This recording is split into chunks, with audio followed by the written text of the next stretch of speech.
Cedera pada lutut bisa membuat sahabat Mika kesulitan bekerja, berolahraga, dan aktivitas lainnya. Bahkan pada atlet, karirnya bisa berakhir. Namun, sekarang penanganan cedera lutut dapat dilakukan tanpa perlu operasi dengan sayatan yang besar. Lalu, dengan cara apa lagi ya cedera lutut bisa kita sembuhkan? Cedera pada lutut ada berbagai macam jenisnya, mulai dari robekan meniskus, robekan ligamen pada lutut seperti anterior cruciate ligament atau ACL tear, kemudian kerusakan tulang sendi, kemudian dislokasi, peradangan, dan patah tulang.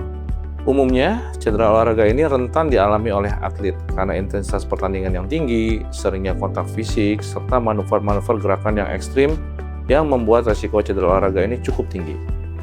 Meski begitu, bukan berarti sahabat Mika yang bukan seorang atlet bisa aman dari resiko cedera lutut. Pasalnya, rutinitas sehari-hari seperti naik turun tangga, mengangkat barang, pekerjaan yang membutuhkan fisik dapat membuat Anda terjatuh, lalu terkilir, dan mengalami kecelakaan lainnya yang pada akhirnya membuat lutut Anda menjadi cedera. Namun tenang saja sahabat Mika, saat ini telah berkembang metode artroskopi surgery atau minimal invasive surgery, di mana sahabat Mika akan dapat kembali beraktivitas seperti semula dengan cepat. So, how does it work? Tonton video ini sampai selesai.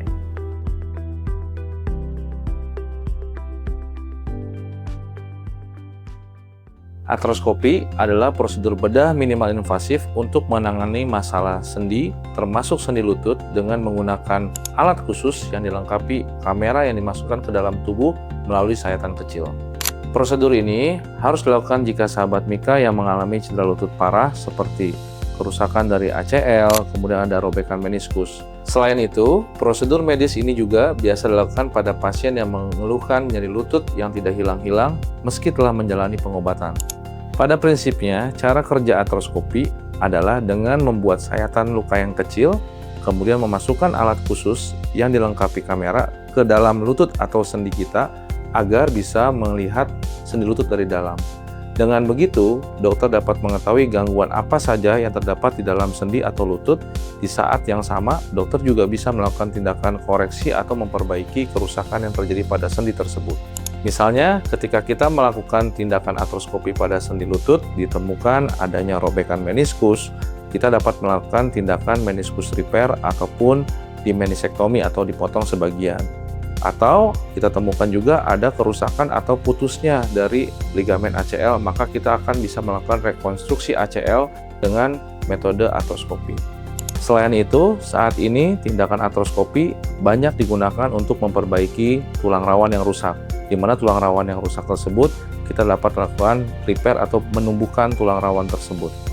Nah, sahabat Mika, biasanya cedera lutut itu kita dapatkan ketika kita melakukan kegiatan olahraga, kemudian ketika kita bekerja, ataupun kita mengalami kecelakaan. Jika sahabat Mika mengalami kecelakaan ataupun cedera saat olahraga sampai membuat lututnya sakit, maka langkah pengobatan pertama yang perlu dilakukan adalah 1. Istirahatkan kaki dan hindari aktivitas yang berat. Kemudian jangan lupa kompres es di daerah area yang terasa sakit. Lalu, balutlah area yang sakit dengan perban elastis. Dan saat beristirahat, angkatlah kaki sehingga posisinya lebih tinggi dari tubuh. Hal ini dilakukan untuk melancarkan peredaran darah. Nah, langkah-langkah tersebut dilakukan untuk mengurangi rasa nyeri dan mencegah cedera bertambah parah. Setelah mendapat pertolongan pertama, maka sahabat Mika harus segera berkonsultasi dengan dokter. Dokter akan melakukan pemeriksaan fisik terlebih dahulu. Jika ada indikasi cedera yang parah, maka sahabat Mika harus menjalani pemeriksaan, baik pemeriksaan ronsen, MRI, ataupun pemeriksaan-pemeriksaan penunjang lainnya untuk memastikan diagnosis yang ada. Nah, sahabat Mika, tidak perlu takut untuk berkonsultasi ke dokter. Kalau cederanya ringan, biasanya dokter hanya melakukan pemberian resep obat serta melakukan rujukan ke fisioterapi. Namun, jika terdapat kondisi robekan ligamen atau robekan meniskus atau cedera yang hebat, maka kita akan anjurkan untuk tindakan minimal invasive surgery, yaitu dengan menggunakan artroskopi. Nah, pada saat sahabat Mika sudah memasuki ruangan operasi setelah dibius, maka kita akan memposisikan sahabat Mika untuk posisi yang benar saat melakukan tindakan operasi artroskopi. Nah, setelah posisi dengan baik dan benar dilakukan, maka kita akan membuat sayatan kecil kurang dari 1 cm untuk memasukkan alat kamera tersebut. Setelah masuk alat kameranya, maka kita akan melihat kondisi intraartikuler atau dalam sendi tersebut di layar monitor dengan detail. Setelah kita temukan kerusakan, seperti kerusakan meniskus, misalnya meniskusnya robek, maka kita akan melakukan meniskus repair ataupun menisektomi. Kemudian jika ditemukan ada ligamen yang putus, contohnya misalnya ligamen ACL yang putus, maka kita akan mengganti ligamen yang putus. Dan jika ada ditemukan juga tulang rawan yang rusak, maka kita akan melakukan perbaikan pada tulang rawan. Semua dilakukan dengan metode artroskopi minimal invasive surgery. Untuk durasi operasinya tergantung dari tingkat keparahan ataupun kesulitan saat operasi. Biasanya antara 30 menit sampai 2 jam. Operasi dapat dilakukan sampai selesai. Nah, sahabat Mika, salah satu keuntungan dari dilakukan tindakan operasi minimal invasive surgery adalah pemulihan yang cepat. Maka sahabat Mika setelah dilakukan tindakan operasi, keesokan harinya langsung kita latih untuk berjalan dan melakukan tindakan fisioterapi. Sehingga durasi perawatannya lebih singkat dan pemulihannya lebih cepat. Setelah tindakan artroskopi, bukan berarti pengobatan sudah selesai ya, di mana sahabat Mika masih harus melakukan tindakan fisioterapi. Tujuan dari fisioterapi adalah untuk mengurangi nyeri, mengontrol nyeri, kemudian melatih gerakan-gerakan pasca operasi, serta memperkuat otot dan mempersiapkan diri untuk kembali beraktivitas seperti semula. Pada fase awal fisioterapi biasanya berfokus untuk mengurangi bengkak pasca operasi. Kemudian kita melakukan gerakan-gerakan sederhana untuk melatih gerakan range of movement atau gerakan daripada sebuah sendi. Jika fase-fase tersebut sudah terlewati dan lutut sudah dirasa cukup kuat, maka sahabat Mika bisa melakukan tes return to sport test atau return to play test.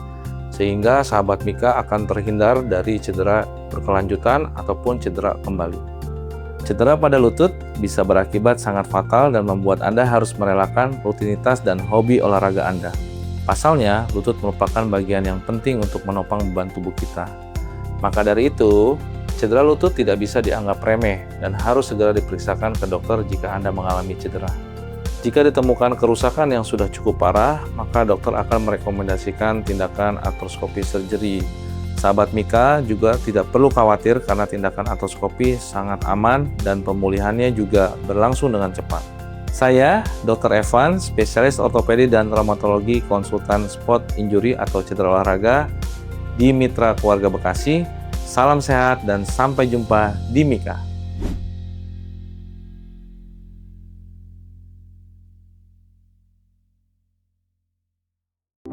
Mitra Keluarga, Life, Love, Laughter.